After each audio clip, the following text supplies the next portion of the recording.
Are you moving to the Atlanta area soon and you're wanting to buy a home in the city or ITP? Well, there's some things you should know about the current real estate market to help you make your purchase as smooth as possible. So we're going to get all into that. We're going to talk all about living in Atlanta right now.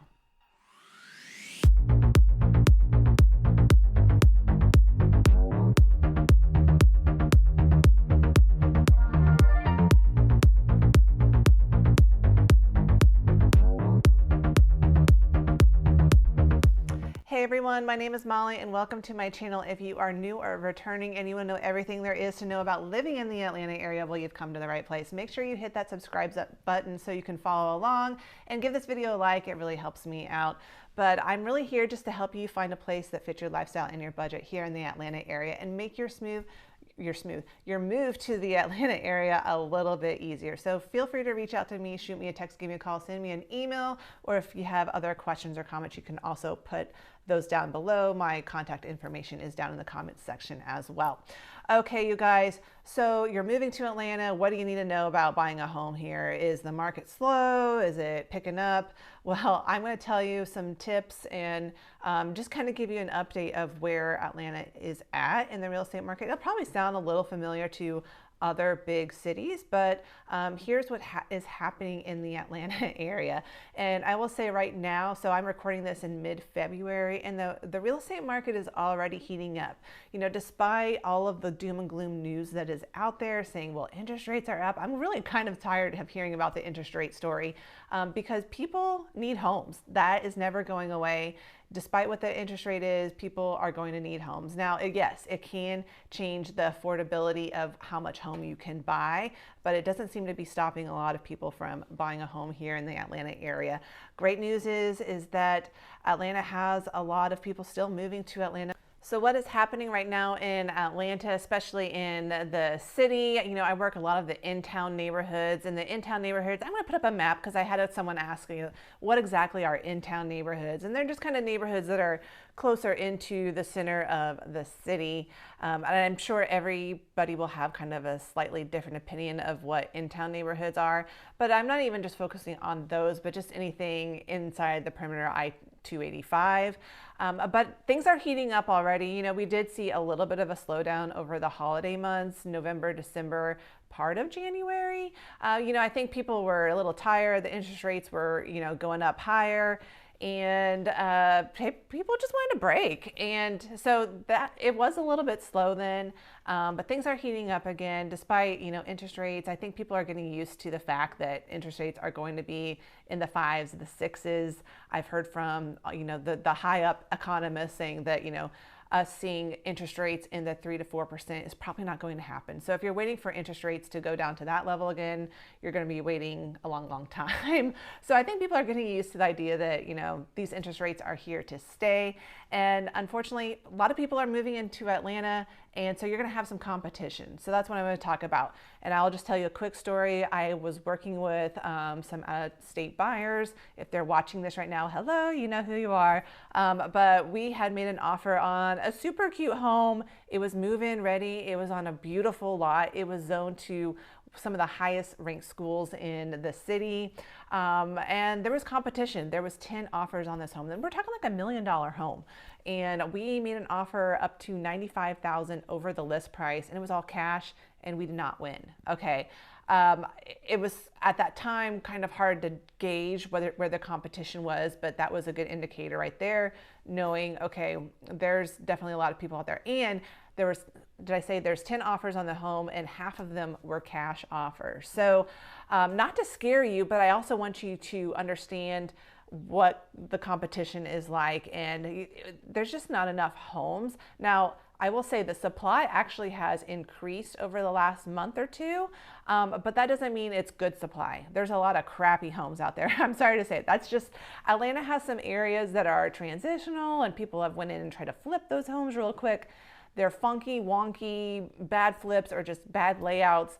Those homes are still sitting, okay? But the ones that are in move-in condition, or you know, in a good location, or especially in a good school zone, those homes are getting competitive offers. People want those good homes. So there's a strong demand, a lot of people out looking. So that's what I want to point out first of all, is just know that the Atlanta market is competitive. You need to be ready. And that's going to bring me into my second point, being ready. You know, if you are a cash buyer, that is great. Make sure you have all of your finances in a row and have your money ready to be wired out. And so if you need to transfer money from one account to another, because sometimes when you're moving big lumps of money from, you know, some kind of financial account over into your checking account, you know, the bank will put a 5-day hold on it. So you want to make sure you have those funds really ready and liquid and ready to go if you need to make a quick decision. Okay, but if you're financing, I think it's really important to get in touch with a local lender. Reach out to me. I've got a list of some great local lenders. One, they just know the Atlanta market really well. They know about the taxes. Sometimes the counties, especially right now, they're kind of lagging in catching up with the increasing market.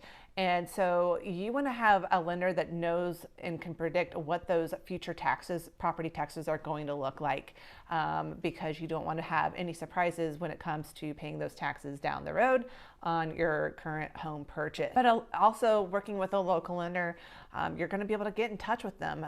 They are responsive. They're not like your bigbank.coms where you might have 4 different people that you're having to talk to, and they really don't know what's going on in the Atlanta market, and they may not even care or follow the deadlines in the contract. That can be really pivotal if you're up against an appraisal deadline and they still haven't ordered an appraisal. I've had that happen, and we had to beg the seller for mercy to extend our appraisal contingency. Luckily, they did, but that's not going to be always the case, especially when the market is super competitive. The seller's not going to, extend many olive branches to you. So having a local owner that's on it, it's just so critical. So make sure you reach out to me if you need some good local lender referrals. I don't get any kickback from them. I just can vouch for them. I know they're on it. They're honest. They do a good job, and they will give you different solutions to, according to what your finances look like. They're going to give you different options of what loan could be best for you. Another important thing to know about living in the city of Atlanta is you really need to understand the type of home you're going to get, considering the price, location, and the condition.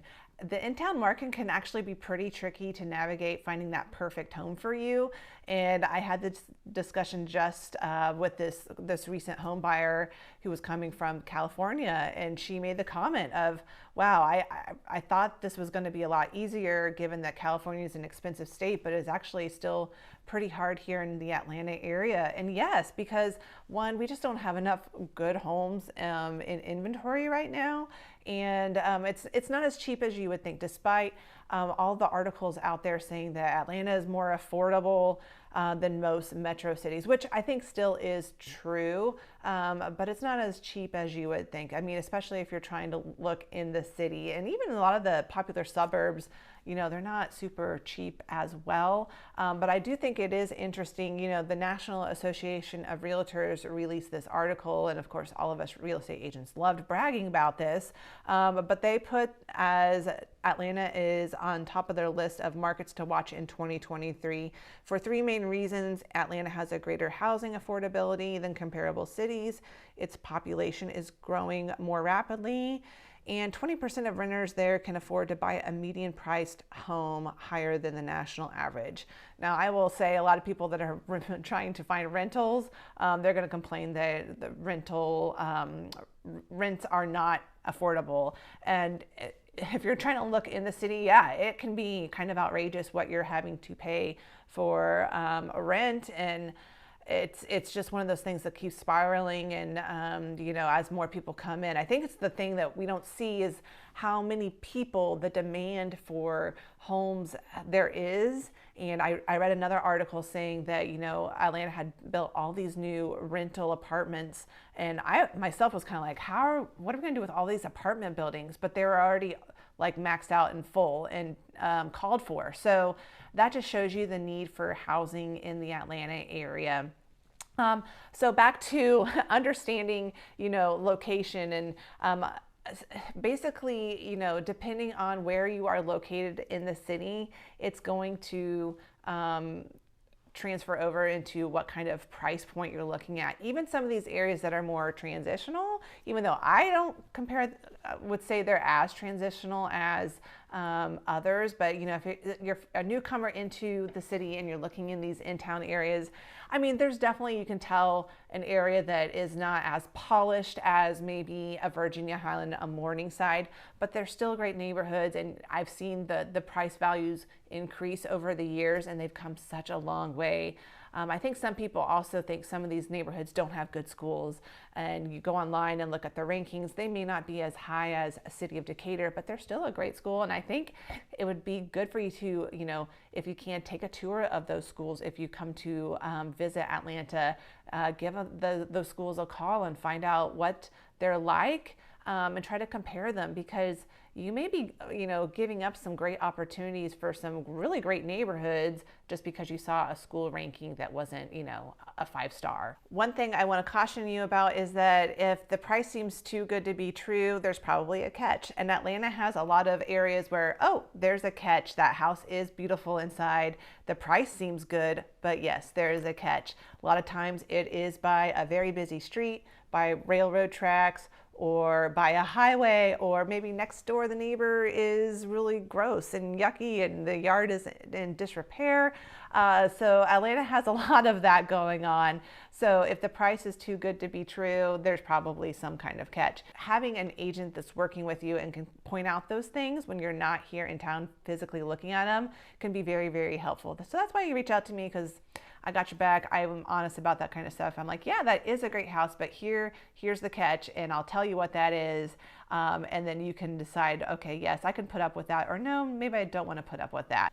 Another thing to remember about a lot of these in-town neighborhoods, they can have the cutest homes, great curb appeal, but inside the layouts can be a little weird.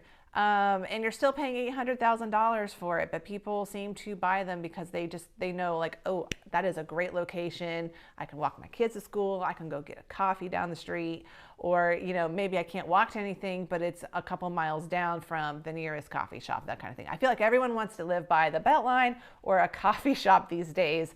So there you go. But Atlanta does have a lot of, older, funky homes, and a lot of them have been renovated really well, and some are like halfway there, and you might need to have an open mind saying, okay, well, maybe down the road I do a little reno with this kitchen or something like that. Now, even if you have a budget up to, let's say, $2 million, I've been seeing some of these $2 million homes fly off the market, multiple offers. It was kind of funny.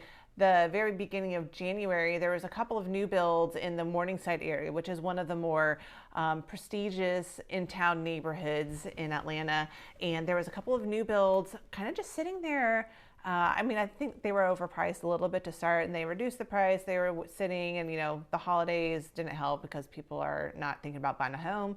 And then all of a sudden, it's like someone flipped open a switch, and there were multiple offers on these $2 million homes. So even if you think you have a big budget and you're going to be able to push anyone else out the door, there's a lot of other $2 million buyers out there. Trust me, I get emails from agents every day in my inbox sending their buyer needs. Do you have a home matching this criteria up to a price point of 1.5, 1.8, 2 million, 700,000? I mean, all price points. Like, there is a big demand for buyers in all price points. Finally, you may just be asking yourself, is it a good time to really be jumping into this market? Prices seem high. Maybe I'll wait for it to come down. I will tell you, I've been doing real estate since 2014 here in Atlanta, and we've always been in a seller's market. This is way before COVID times, pandemic times. We've just never had enough supply for the demand. Sometimes there's been a couple of times where it's a little bit more of a level playing field, but we've never really had like a true balanced market.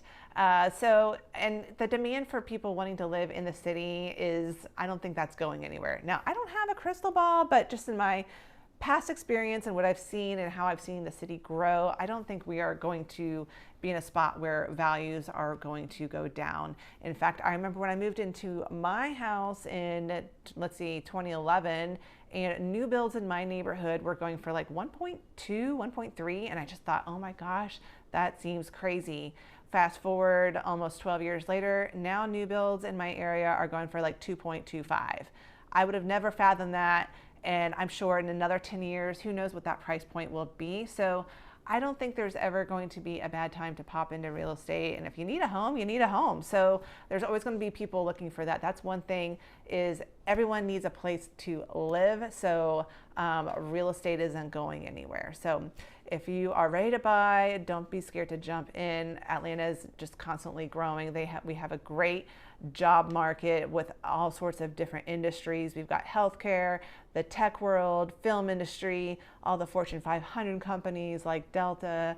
There's Chick-fil-A, Home Depot, and the list goes on and on and on. So yeah, Atlanta is going to be a popular market and a popular place to live, especially in the Intown. We have some great neighborhoods. I think that's what people love about living in the city, is that we have all these different neighborhoods. They all give off a different vibe. So there's a neighborhood for everybody. Okay, you guys, that's it. Keeping it short and sweet today. I hope this helps you out. But hey, if you're thinking about making a move to the Atlanta area, reach out to me. We can talk more about specifics of, what's going to work for you and what neighborhoods would be best for you. So don't hesitate to reach out to me. Shoot me a text, give me a call, send me an email, or if you have any comments that you want to put down in the comments box below, feel free to do that as well. So, okay, until next time, you guys, I'll see you around the neighborhood.